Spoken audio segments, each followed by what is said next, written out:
Hello students, welcome to Reddy chemistry classes. आज के session में डिस्कस करने वाले टॉपिक है Hardy Schulze rule. Generally colloidal solution किस तरीके से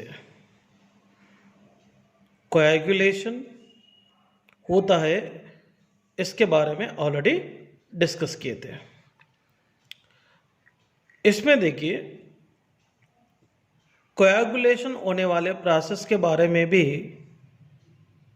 डिस्कस किए थे। इसमें एक वेरी इम्पॉर्टेंट मेथड है कोलाइडल सॉल्यूशंस को कोएगुलेशन करने के लिए एक इलेक्ट्रोलाइट को एडिशन करने के वजह से कोएगुलेशन किस तरीके से होता है इसमें डिस्कस करते हैं। फॉर एग्जाम्पल मैंने एक AB इलेक्ट्रोलाइट को ऐड किया था, तो AB इलेक्ट्रोलाइट में A+ आयन और B- आयन्स रहते हैं। मतलब इलेक्ट्रोलाइट को ऐड करने के बाद अगर कोलाइड नेगेटिव सोल रहा तो इलेक्ट्रोलाइट में रहने वाले पॉजिटिव आयन्स इसको कोएगुलेट करता है। अगर पॉजिटिव सोल रहा तो इलेक्ट्रोलाइट में रहने वाले नेगेटिव आयन्स इसको कोएगुलेट करता है। इसका मतलब समझने का है, देखिए for positive colloids anion will be effective ion and for negative colloid cation will be effective ion. इसका मतलब पॉजिटिव कोलाइड्स को negatively charged ions that is anions coagulate करेंगे, इसीलिए आनायन पॉजिटिव कोलाइड्स को इफेक्टिव आयन बनता है। Negative colloids को cation coagulate करता है, इसीलिए नेगेटिव कोलाइड के लिए कैटायन इफेक्टिव आयन बनता है। फॉर एग्जाम्पल देखिए पॉजिटिव हाइड्रोक्साइड सोल, मतलब पॉजिटिव सोल्स को नेगेटिवली चार्ज्ड आयन्स कोएगुलेट करेगा। फॉर एग्जाम्पल अगर मान लो पॉजिटिव हाइड्रोक्साइड सोल अगर रहे तो इसको कोएगुलेट करना रहा तो नेगेटिव आयन्स की गरज है, Cl-, Br-, I-, SO4-2 and PO4-3 etc. Similarly अगर negative sol like sulphide sol को कोएगुलेट करना रहा तो कैटायंस की ज़रूरत है। यहाँ पे कैटायंस कोड है Na+, Ba+2, Al+3 जैसे कैटायन इसको कोएगुलेट कर सकता है। इसमें एक इम्पॉर्टेंट पॉइंट है, higher is the charge on effective ion higher its coagulating power. मतलब आयन की चार्ज जितने ज़्यादा होगा उतना ज़्यादा कोएगुलेटिंग पावर होता है। जितना ज़्यादा कोएगुलेटिंग पावर रहेगा उतना जल्दी वो कोएगुलेशन कर सकता है। इसका मतलब देखिए अगर पॉजिटिवली चार्ज्ड सोल को कोएगुलेशन करने वाले डिफरेंट आयन्स की कोएगुलेटिंग पावर की ऑर्डर देखते हैं। वेरी इंपॉर्टेंट है ये पॉइंट 1 एंड पॉइंट 2। इसमें देखिए NO3- से भी ज़्यादा कोएगुलेटिंग पावर SO4-2 को रहता है, इससे भी ज़्यादा PO4-3 को रहता है, इससे भी ज़्यादा Fe(CN)(6 पावर -4 है। तो यहाँ पर चार्ज ऑफ दी आयन जैसे जैसे बढ़ रहा है वैसे कोएगुलेटिंग पावर भी बढ़ रहा है। For negative sol the coagulating power of different cation. इसमें नेगेटिव सोल को कोएगुलेशन करने वाले कैपेसिटी और कोएगुलेटिंग पावर, जिस कैटायन की चार्ज ज़्यादा रहता है दैट कैटायन को ज़्यादा रहेंगे। इसका मतलब K प्लस से ज़्यादा Ba+2 और Ba+2 से ज़्यादा Al+3 और Al+3 से ज़्यादा Sa+4 को रहता है। सो ये ऑडी शुल्जे रूल के द्वारा मिला हुआ ऑर्डर है। या ऑर्डर के ऊपर थोड़ा सीरियसली कंसंट्रेट करिए। इसमें क्वेश्चन भी किस तरीके से आता है आपको समझने के लिए ऑलरेडी मैंने असाइनमेंट शीट दिया हूँ। एक वो असाइनमेंट शीट में रहने वाला क्वेश्चन को आप सॉल्व करो, आपको मालूम हो जाएगा। नेक्स्ट, कोएगुलेशन का और एक नाम फ्लक्लेशन भी बोलते हैं। और इसमें और एक इम्पॉर्टेंट कॉन्सेप्ट है फ्लक्लेशन वैल्यू। सो फ्लक्लेशन वैल्यू बोले तो क्या है? It is used to express the coagulating power of an electrolyte. मतलब इलेक्ट्रोलाइट का कोएगुलेटिंग पावर के बारे में बताने वाले पैरामीटर है। और it is equal to minimum concentration of an electrolyte in terms of millimoles required to coagulate on liter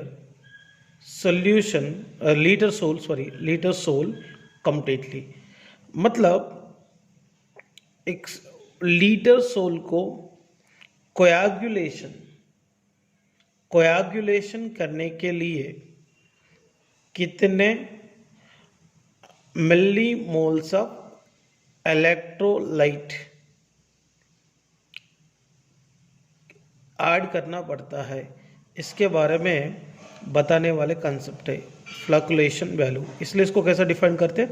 it is equal to minimum concentration of electrolyte required to coagulate to litre sol completely. देखिए यहाँ पर जितना फ्लक्लेशन value कम रहता है electrolyte की, उतना ज़्यादा coagulating power बढ़ता है।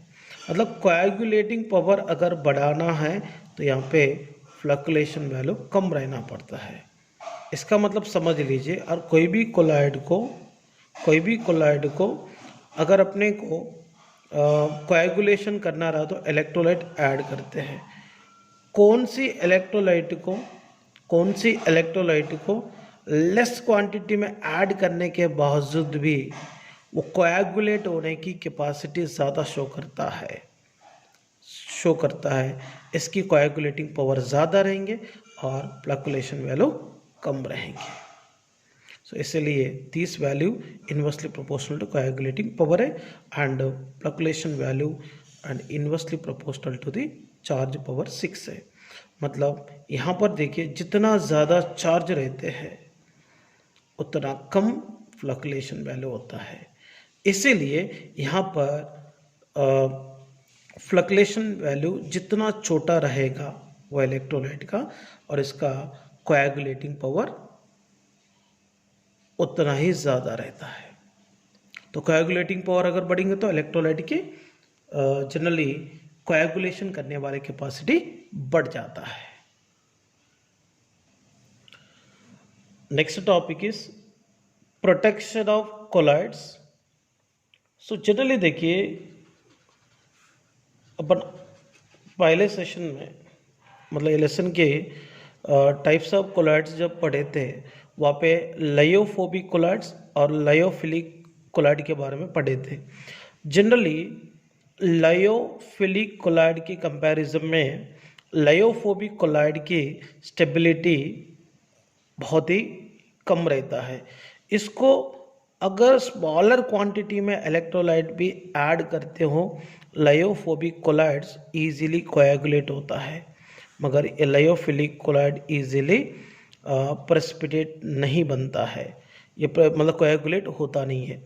इसीलिए यहाँ पे लायोफोबिक कोलाइड को प्रोटेक्ट करके लायोफोबिक कोलाइड का स्टेबिलिटी अगर बढ़ाना है तो इसके साथ इसको कंपलसरी लायोफिलिक कोलाइड ऐड करना पड़ता है। अगर मान लो ये लायोफोबिक कोलाइड है, लायोफोबिक कोलाइड को लायोफिलिक कोलाइड ऐड करने की वजह से इसके सराउंडिंग में लायोफिलिक कोलाइड एक प्रोटेक्टिव लेयर बनाता है। इसमें ये प्रोटेक्टिव लेयर बनाने की वजह से लायोफोबिक कोलाइड क्या होता है, प्रोटेक्ट होता है। इसीलिए ये लायोफोबिक कोलाइड यहाँ पर प्रोटेक्टेड कोलाइड है और यहाँ पे लायोफिलिक कोलाइड यहाँ पे प्रोटेक्टिव कोलाइड है। मैं आपको एक एग्जांपल बताना चाहता हूँ। यहाँ पर gold sol, AU sol, AU sol generally lyophobic colloid है। एयू सोल कोड है, लायोफोबिक कोलाइड है। जनरली इसको थोड़ा भी अगर इलेक्ट्रोलाइट ऐड करते हो वो इजीली कोएगुलेट होता है। अगर इसको protective colloid like lyophilic colloid कौन है, जेलाटिन, तो protective colloid like gelatin gold sol को ऐड करेंगे। ऐड करने के बाद गोल्ड सोल की जो स्टेबिलिटी वो बढ़ जाता है।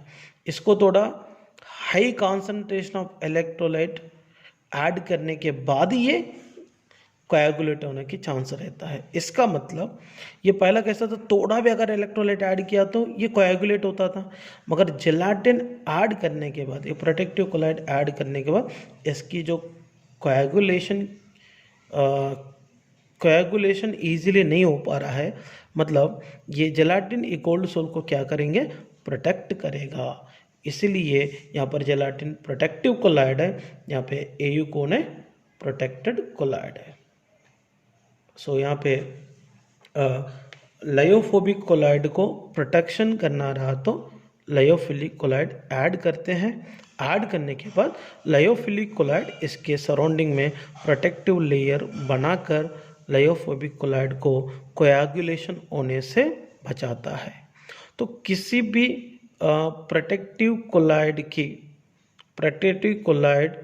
जनरली लायोफोबिक कोलाइड्स को प्रोटेक्शन किस तरीके से करता है वो ऑलरेडी अपन डिस्कस कर लिए थे। यहाँ पे और डिस्कस करना है अपने को protective power. The most common scale to measure the protective power of colloid is the gold number. मतलब किसी भी कोलाइड की मतलब प्रोटेक्टिव पावर अगर डिस्कस करना है तो यहाँ पर एक अपने को यहाँ पर एक सेपरेट नंबर यूज़ करते हैं, गोल्ड नंबर। तो यहाँ पे प्रोटेक्टिव पावर ऑफ कोलाइड को डिस्कस करने के लिए यहाँ पर एक सेपरेट नंबर यूज़ करते हैं, that is called gold number. Specially gold sol को प्रोटेक्टिव करने के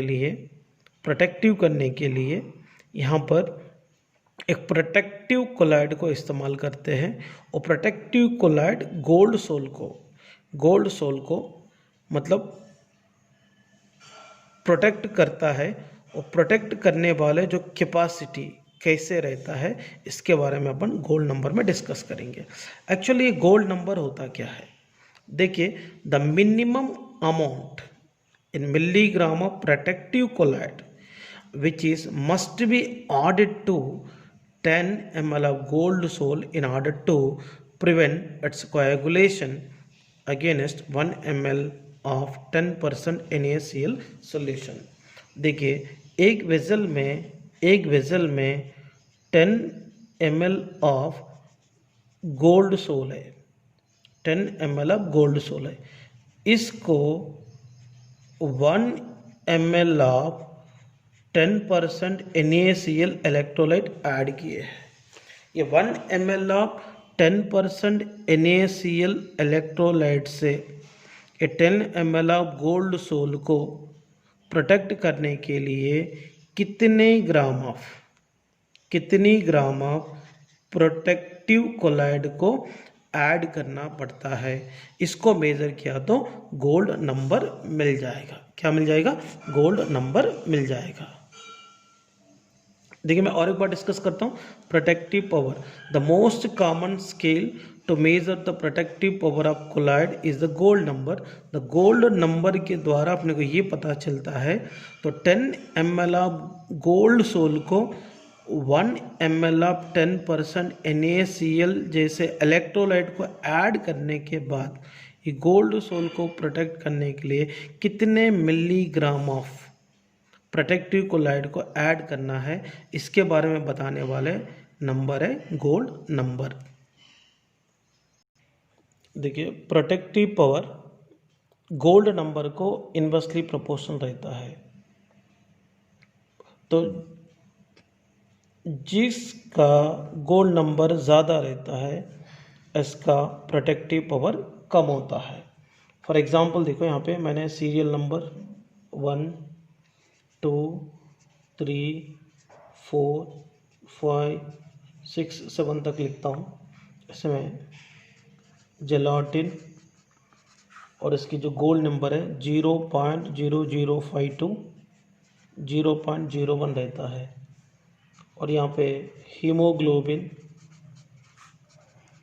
इसका जो गोल्ड नंबर है 0.03 है। और गम, इसकी गोल्ड नंबर है 0.15 है। नेक्स्ट वन एग अल्बुमिन, इसका गोल्ड नंबर है 0.08 to 0.10। और स्टार्च का गोल्ड नंबर है 25 to 40 के बीच में है। इसके बाद सोडियम ओलेट 0.4 है। और इसके अलावा बोवाइन अल्बुमिन, इसका 0.10 to 0.20। इसका मतलब यहाँ पर समझने का, जिसका प्रोटेक्टिव पावर ज़्यादा रहता इसका गोल्ड नंबर कम रहता है, जिसका गोल्ड नंबर कम रहता है इसका प्रोटेक्टिव पावर ज़्यादा है। इसमें देखिए ये जेलाटिन का गोल्ड नंबर वैल्यू कम है, मतलब इसका प्रोटेक्टिव कैपेसिटी ज़्यादा है। और स्टार्च का गोल्ड नंबर ज़्यादा है, इसका प्रोटेक्टिव पावर कम है। ये प्रोटेक्टिव कोलाइड की प्रोटेक्टिव पावर और इसका पावर का जो कैपेसिटी है वो गोल्ड नंबर पे डिपेंड हो रहा है।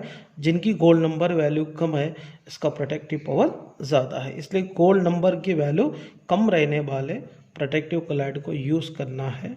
यूज़ करने से वो इफेक्टिव रिजल्ट मिलेंगे अपने को।